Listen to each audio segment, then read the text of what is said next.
Welcome to Perspectives in Peds, or PIP for short, your go-to podcast for insights into paediatric practice.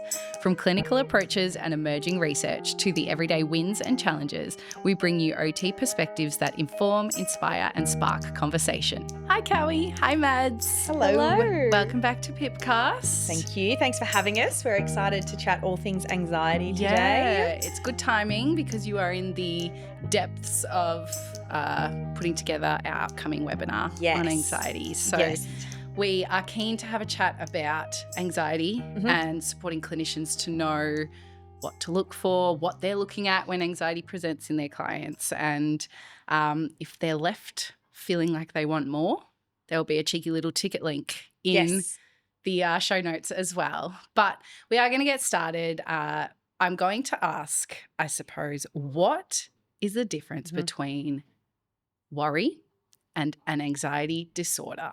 Because that is really the crux of what we're going to be talking about here. Yeah, it is. So there's definitely a difference, and it's definitely important that we know the difference. So typical I should actually start with anxiety or worry are typical.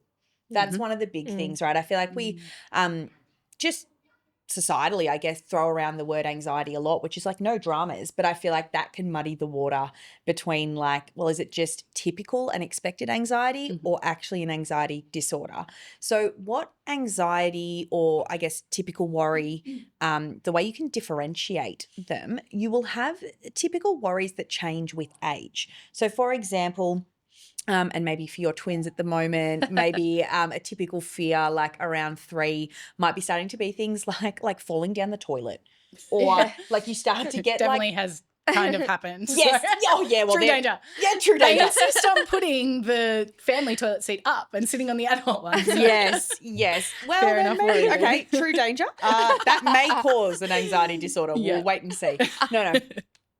So what it is anxiety is that feeling of, that worry, concern, feeling nervous about something that may or may not happen, but it does change with age, and some fear and anxiety is typical. Yeah. We often, even as the adults, instill that fear or potential anxiety. Like, for example, don't run out onto the road. Yeah. It's actually really helpful that a small kid, or anyone, I guess, would be fearful of running out onto the road and being hit by a car. Yeah. Don't talk to strangers is like another Exactly. one. Exactly. Like having that fear or anxiety response can actually be really protective sometimes. Yeah. Like before coming on the podcast, when Mads and I were chatting a bit about the topic, Mads was like, I feel like a little bit nervous, like it's such a big topic. That would be like a typical worry. And the other thing that makes that typical is that the intensity would be like relatively low. We're not having a full-blown panic, and the duration of it should bit worried before coming on, but now we're pretty chill. And once the episode's done, it's like, done and dusted. So typical worry and fear are very normal, very expected, and change with age. So that's the other thing that you can think of. You can probably think of different kids at different ages, what they're worried about. And then an anxiety disorder, one of the biggest differences between typical anxiety and an anxiety disorder is the intensity and duration of the feelings. Okay. So I feel like I'm really throwing Mads under the bus here. She made one small comment and I really grabbed onto it. But let's say that like after this podcast ep is done and even after it's released, and Mads is like, oh my gosh, I'm just so worried about what people will think about me. This podcast will be out there forever. What if people save it? What if people never come to therapy again because they don't think I know anything about anything, and it keeps escalating and it's causing her a lot of distress. So it's really intense. So she stops coming to work and the duration is significant. Like the podcast ep is over. It's been released. It's not even almost linked to the event. It really spans on. That's when you would more be looking at, I wonder if this is an anxiety disorder. Right. So there's some of the sort of key differences, I guess. But if you cling on to sort of one thing to help you to know the difference, intensity and duration will be really good indicating factors for you. Okay. So when we're talking about anxiety disorders, what are the types of anxiety disorders? So we actually wrote these down because fair enough. You're not going to just, list them off the top of your head? Yeah, I wish the DSM was just ingrained in my mind, but it isn't. So I'll take us through this bit just because it's quite dry, and then I'll hand over to Matt for some of the more exciting stuff. So there are different types of anxiety disorders, and they fall under a category in the DSM-5. Yep. And if you've been around for a while, like I have, if you are also familiar with the DSM-4, there are some differences. They just changed the category slightly. So what I'm going to read you out are the 11 anxiety disorders listed under just anxiety disorders in the DSM-5. So we have separation anxiety disorders, selective mutism, specific phobia, social anxiety disorder, panic disorder. There's also a little subset there of you can have different types of panic associated with different diagnoses, but that's not like a diagnosis on its own. Agoraphobia, generalized anxiety disorder, substance and medication-induced anxiety disorder, anxiety disorder due to another medical condition, other specific anxiety disorders, unspecified anxiety disorder.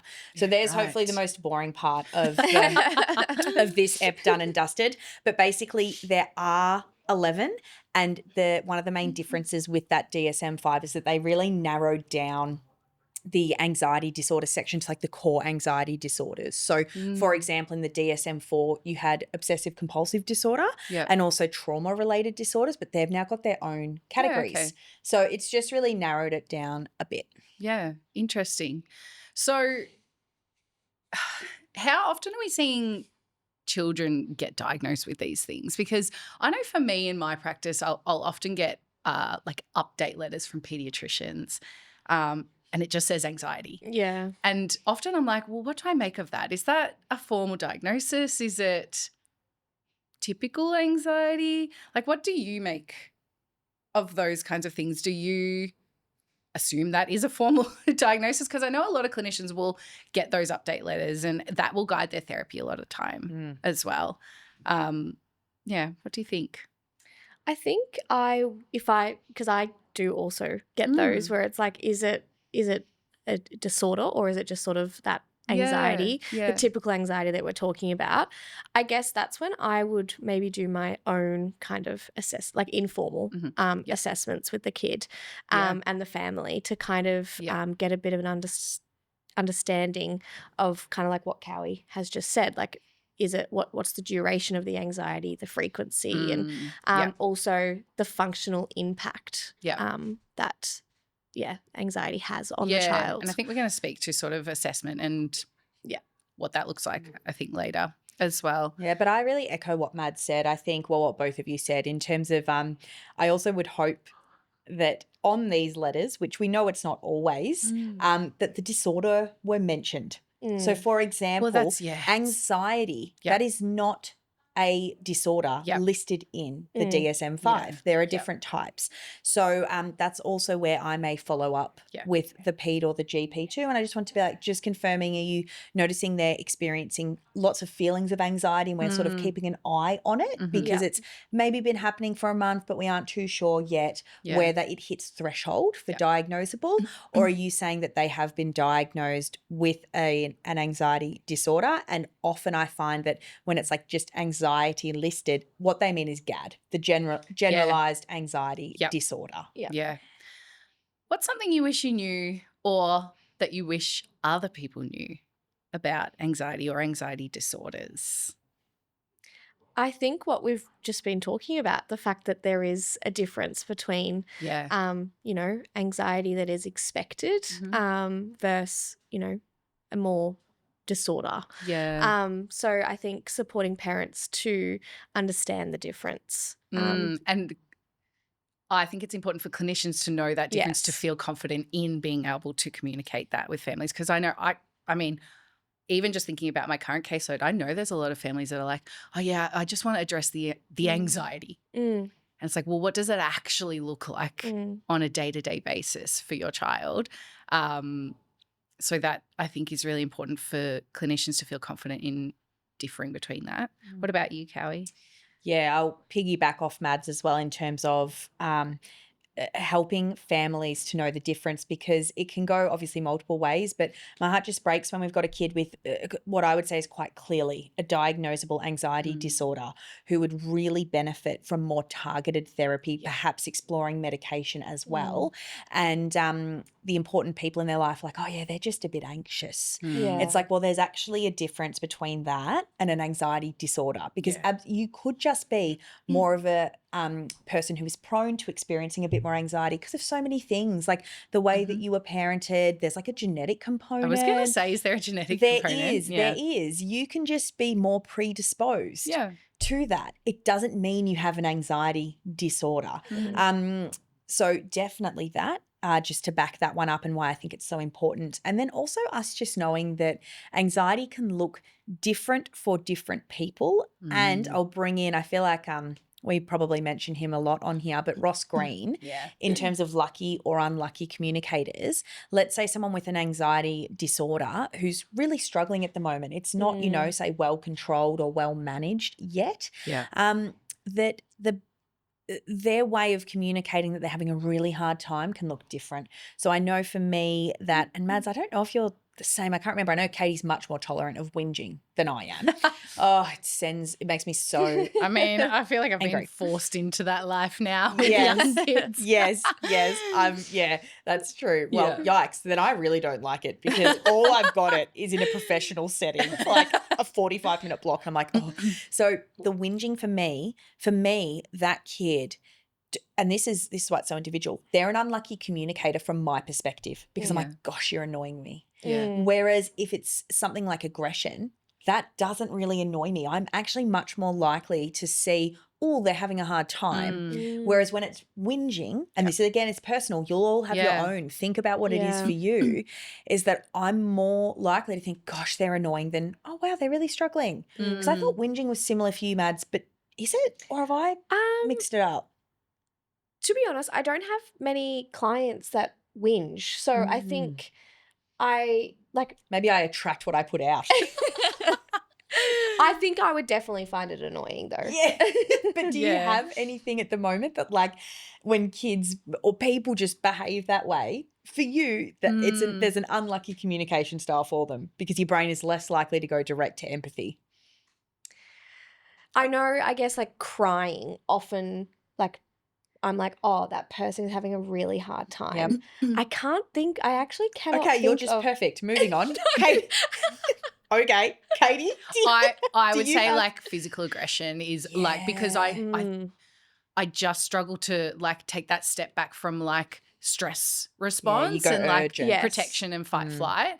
And so I think that's probably one of the more like ones that I find more difficult to have that automatic empathy. Yes. And I think it is hard, because you see some, like, I've had clients where their anxiety response is nothing but vomiting. And so then parents are like, you're sick, you've got a tummy bug. And I think it's really important for caregivers to understand how different it can, and also for teachers as well and that kind of thing, that we've got this assumption of what an anxious child could look like. I think a lot of us have that in our brain. But yes, that for some of our kids, aggression is the only thing that really helps them kind of communicate that. They're having a hard time. Yeah, they're having a hard time. I've just thought of mine. I think it's when like avoidance of like questions and that sort of thing. Like that can get on my nerves. Like just how can you not know the answer? Yeah. So I think that it takes me a moment to be like, no, like it's actually them having a really hard time. They're not doing it on purpose. They're not to make your day harder. Yes. Yes. Actually, that's a really good point. Like that I don't know. Yeah. Oh. Yeah. There we go. We've got her. Yeah, she's like, don't do it. Yeah, she's really firing up. Don't role play it. Okay, so how do we support kids who come to therapy with goals around managing anxiety? Step one, first come off the rank is the assessment and diagnosis, which I know we have just mentioned, but that's so important because you're really going to be looking at a different intervention type depending on what you're being confronted with. So I it would be unlikely that you would get a referral purely for feelings of anxiety that are typical. If that makes sense. Like, where this podcast, when we're speaking to health professionals, often things come across your desk because that child is having functional difficulties with something. So it's unlikely that what you're seeing is typical anxiety, or it may be, but there might be factors that the family aren't aware of that are potentially like that if they were managed, this child would actually feel more settled. Because I don't know about you guys, but I've had a few kids come through and they're like, I can't believe they're so anxious. I'm like, really? I can.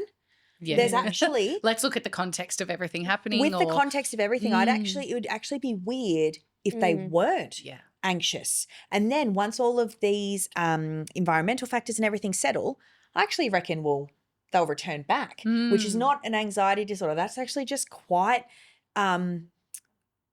normal, for lack of a better word. Like, of course you would be anxious about that. I've had families where like one of the caregivers has been diagnosed with a like significant health condition and the family's routine is completely changed because we're in and out of hospital. And of course there's going to be shifts in anxiety or emotional dysregulation or that kind of thing. It's that's surprising if it's not happening. That's not disordered. That's being human. So I think that is a really important thing to note.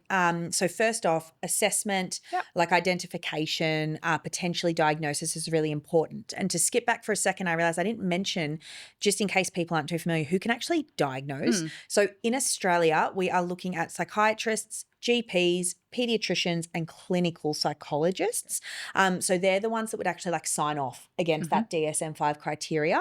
So as allied health, like OTs like us, we often are a part of, and Mads mentioned earlier, like, some, whether it's informal questions, even some screeners that you can use, or emailing the ped to be like, look, I've seen this in over a long period of time and this hasn't touched the sides. I actually think we need to look at, something else. So we can certainly be involved, but we're not the sign off. But what do you think, Mads, in terms of like first steps if a kid comes with anxiety?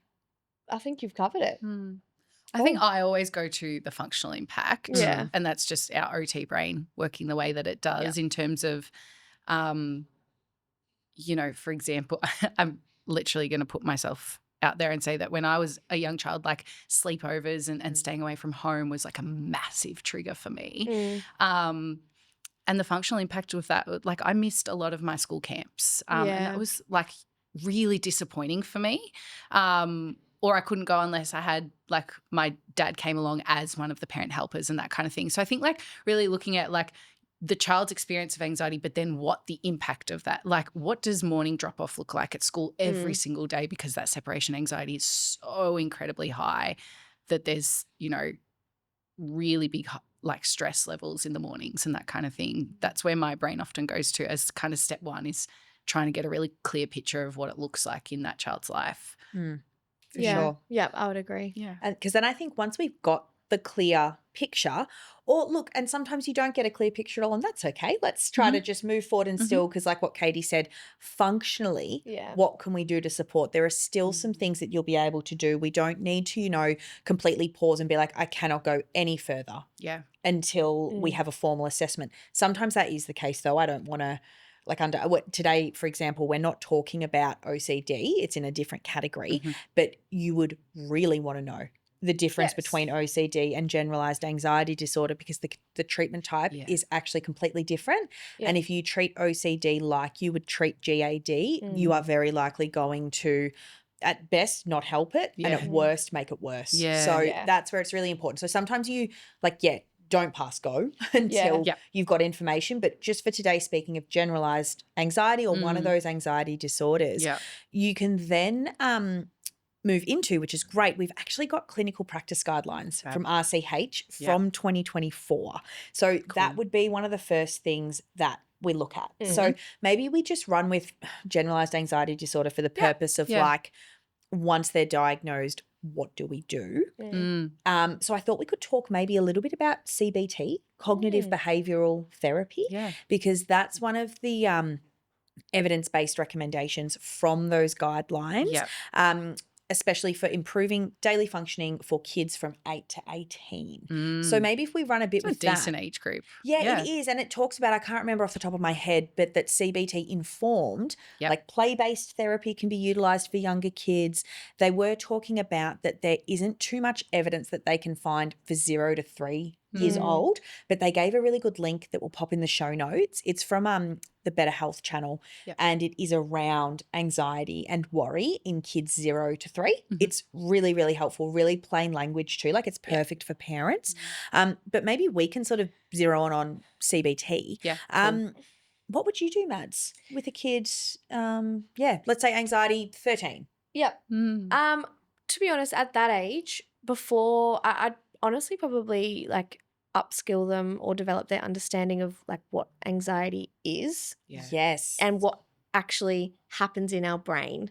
I often kind of like refer to it like the cavemen, like there's a response, there's a worry alarm that goes off when we perceive danger, and that can either be like a true danger or a false alarm.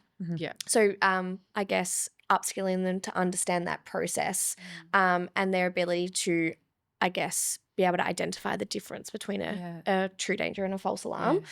Something that I love doing is, I guess, thought traps or thinking traps, sorry. So I guess teaching them about the different thinking traps that we can have, like the mind reading ones. So an example of that is like if a child is thinking that person is laughing at me with absolutely zero context. Another like fortune telling is a fortune telling thinking trap. Like what if I fall over, or like what if I fall off that bike? So I guess upskilling them to understand those different thinking traps that our brain can get stuck in. And then I guess challenging those thoughts a little bit as well. So being able to figure out when they are stuck in that thinking trap and giving them the skills to, I guess, try and, it's not get rid of those thoughts, but sit with those thoughts and be able to challenge them a little bit more so that they're not in that, intense level of anxiety and distress all the time. Coming back, I think like I always like to speak to families around like where you said providing education both to the family and the child around what anxiety is.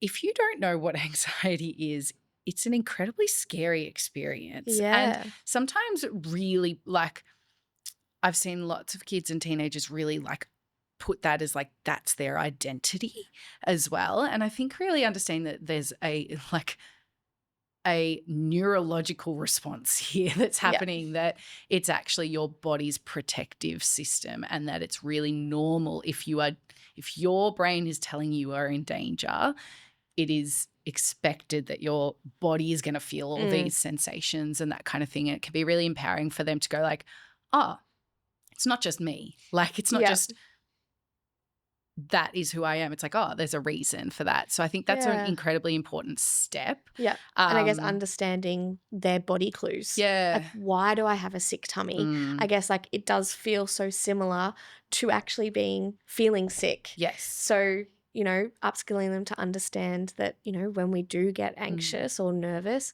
we do have that really sick, nauseous feeling. So that I guess those parents aren't keeping their child home because they're sick, but more exploring what is the underlying cause of these tummy pains or this nauseous feeling. I'll typically, if I'm going down the CBT route, often start with the parent, but also introduce to the child like the CBT triad or the triangle in terms of the connection between our thought, our feeling, and our action. There's some really cute videos on YouTube as well, like the little cartoon hand-drawn ones that are really good for explaining that to young kids as well, I found. What about you, Callie? Like post sort of this is what CBT is.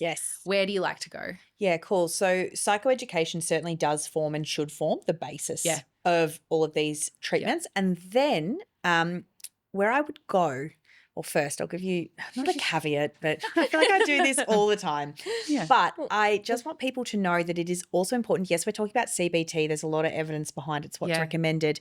We also need to be aware of all the common and co-occurring diagnoses that can go with it, just in terms of what your treatment method that you're picking. And I also want to give as a bit of a critique of CBT is that it has been more there's lots of critiques of everything, right? But one of the critiques of CBT is that can be really non-affirming, and especially depending on with your diagnoses and your experiences. So let's say, for example, you're diagnosed with social anxiety disorder, but you actually have a legitimate hard time socially. You haven't really been around many people with your neurotype, so there's lots of communication mismatches, and you actually have been excluded all the time.